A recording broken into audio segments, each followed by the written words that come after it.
Please God, let this be true. Please let it be true. Now, what I'm about to tell you is heavy on the grapevine in America or the US. Now, apparently, Keir Starmer is not invited to Trump's inauguration. So there are 12 world leaders who are invited, but not him. And I'm not surprised because Starmer and most of his cabinet weren't really nice about President Trump the last time he came here to visit. They said he was a danger to civilization, a Nazi, a fascist. All of them said this, so I don't blame him. And if it's true he's not invited, then it's a major, major humiliation. And Starmer deserves it, he really does. But the thing is, his bigotry, it could affect all of us because it doesn't end there. Because, like I said again, according to the grapevine, the Trump administration are preparing a legal response to Keir Starmer interfering in their election, or trying to at least. Remember, Keir Starmer authorised 100 Labour Party staff members to pop over to the US during their elections in order to campaign on behalf of Kamala Harris. These people were going to be knocking on American doors all over the US to try to persuade them to vote for Kamala. Obviously, it didn't work, or it didn't happen because it got found out. And I knew there was something up because they met up with Donald Trump. And remember, both David Lammy, his Home Secretary, and Keir Starmer said, well, he was really nice. He was a gracious host. He couldn't do enough for us. It's amazing, isn't it? At one point, David Lammy accused Donald Trump of being a white supremacist, neo-Nazi sympathiser. And yet all it took for him to change his mind about Donald Trump was for Trump himself to offer him some extra helping of chicken. Go figure. And that doesn't sound like Donald Trump, who usually isn't very cordial with people who have slagged him off. So was he like reeling them in, giving them a false sense of security? I hope so.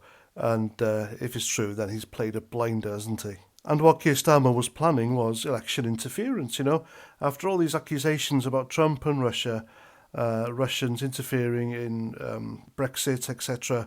And then Keir Starmer does exactly that. That is the definition of election interference, sending people to campaign on behalf of another candidate, another country's candidate in their business.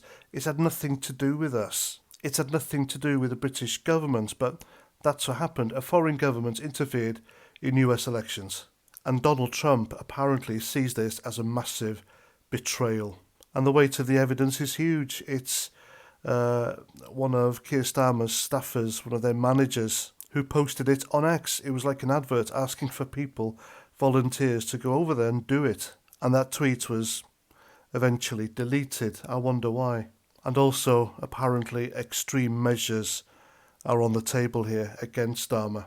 And the options range from economic sanctions targeting Starmer's allies to severe diplomatic actions that could unfortunately isolate us on the world stage. But best of all, rumours are that the Trump administration are seeking an international tribunal to prosecute Starmer for violating US election integrity. And this could be the end of the special relationship, all because of Keir Starmer's meddling and bigotry. Not that we have much of a relationship with the US, especially when there's a lefty leading it. Obama didn't care about us. Joe Biden didn't care about us because apparently he's Irish.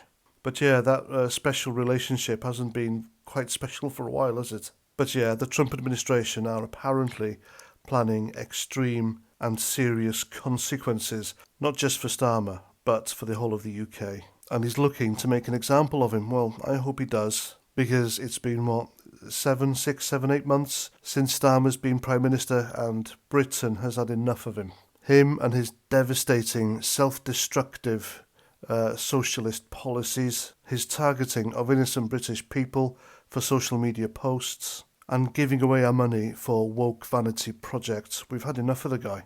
And of course, let's not forget the grooming gang scandal.